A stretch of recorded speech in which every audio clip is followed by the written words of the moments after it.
I got me a coffee. I just put in the first friction plate. I got my clutch pack, and I thought I'd talk about the correct orientation of the steel rings, because there is an orientation, and I feel that a lot of motorcycle users, when they work on clutches, see the clutch pack from the wrong perspective.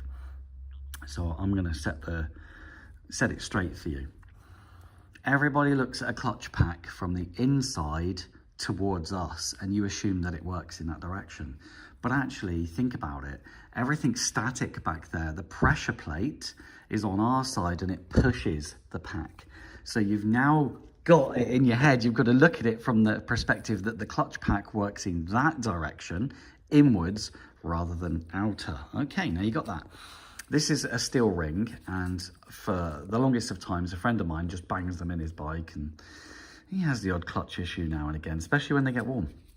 Correct orientation of the steel rings is really, really important. So, for instance, there is a soft edge here, and there is a hard edge here. Given that the clutch pack no longer works out to in your brain, it works in, oh God, I'll get it right. In your brain, you've got to imagine the clutch stack, the pack, working from the pressure plate inwards, okay? So this is how we do it. You have the soft edge facing the engine. And the reason you do that is because there is actually, you can just about make it out there. If you were to install these in the incorrect way, which is the soft edge facing outwards, or you mix them up, okay, you can put them in whatever orientation you want to, I suppose. What you can end up with is more friction surface, because this surface is, oh my God, I'm not a scientist. What you can end up with is a more grabby clutch. So there you go. I'm not really good at explaining these things. I'm absolutely useless, aren't I? Should I just try that again really, really quickly? No. Let's just get it inserted. So absolutely flat side facing me, and the curved side of the steel ring facing the engine, now that you know how it works. And there are marks on them, entirely up to you. See this mark here? Entirely up to you. As long as the orientation of the stack is all the same, then you should be good, right? So I'm going to do all mine at 9 o'clock. If it was a clock face, I'll do my marks at 9. And I've got to say, for a 1987 motorcycle, I'm faffing because I'm doing it one-handed. For a 1987 motorcycle, the clutch pack is looking, well, the basket is looking really nice. Beautiful. I do like these machines. So let me rebuild this clutch pack, and then I'm going to add the spring that's been missing for so long. It doesn't seem to matter which way round these go. No, nobody seems to care. Nobody cares. All right, I'll crack on rebuilding. And that's half the clutch pack installed. And now the clutch boss spring that this motorcycle hasn't had in an eternity.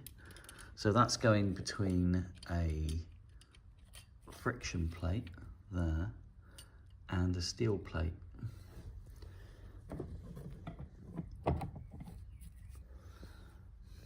So in it is.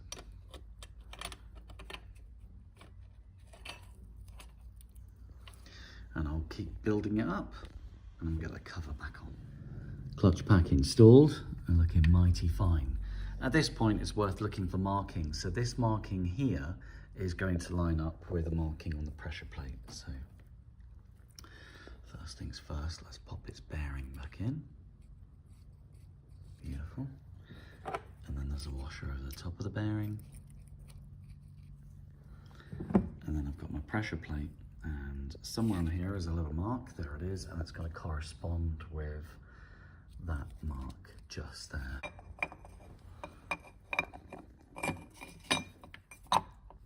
Yo. Springs. Now these are the original springs for the motorcycle. Did I? I did. I love to treat my bikes. Got it some brand new springs. Okay. wonder if there's a difference in size between them. So here's an original. Can you tell any difference there? Are they pretty much the same? I'd say the old springs are in really good condition, apart from whatever kind of red paint they might have on them. And of course they give all these springs super names like high tension, high... Yeah, of course, yeah, it's the most super duper spring in the whole widest world.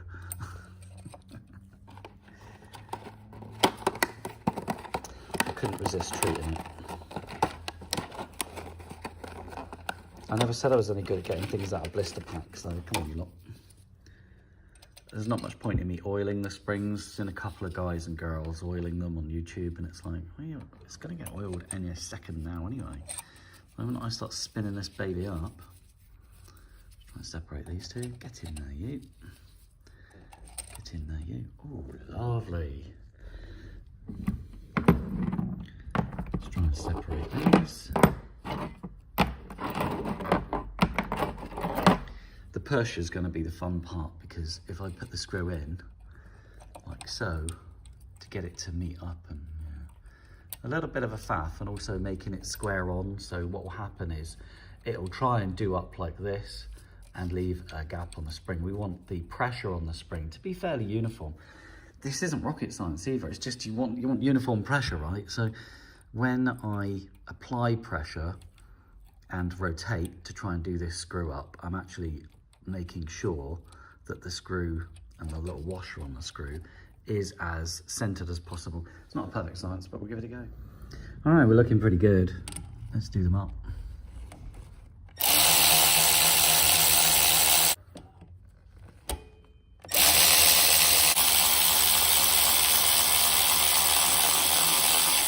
But to be fair, it's not like if I went round in a circle that I think this pressure plate would be off. I don't think it would. So I'm not going to do it opposite. Oh yeah, so how tight is tight? Good question, eh? I just do it as tight as the little ratchet will do.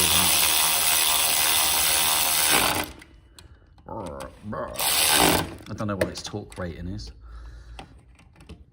Just get in there. And that's, yeah, that's them torqued, as far as I'm concerned. They're not gonna, it's not like anything else is gonna happen to them. The forces that are put on them are like rotational, the springs are holding them. I've seen people go, I don't mind, do it like, it's your clutch. So if I pull in the clutch lever, that's how far the pressure plate moves.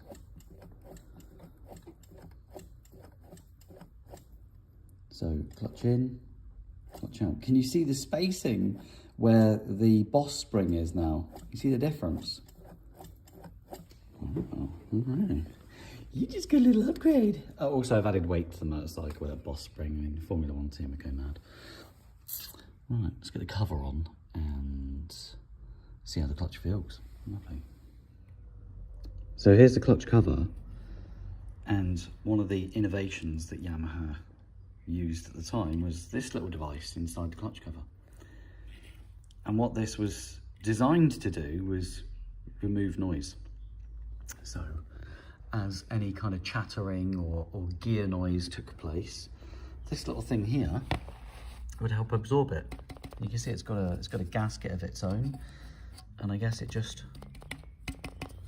absorbs sound. It's quite a heavy, robust clutch cover. I don't see that in modern motorbikes. But yeah, it was an innovation at the time, I suppose. I really ought to get around to drinking my coffee. So keeping all the screws that came out of the clutch cover in the right orientation just means that the two longer ones I can't make a mistake with, because I know exactly where they go. And saves any embarrassing having to redo the job. So let's start getting it back together.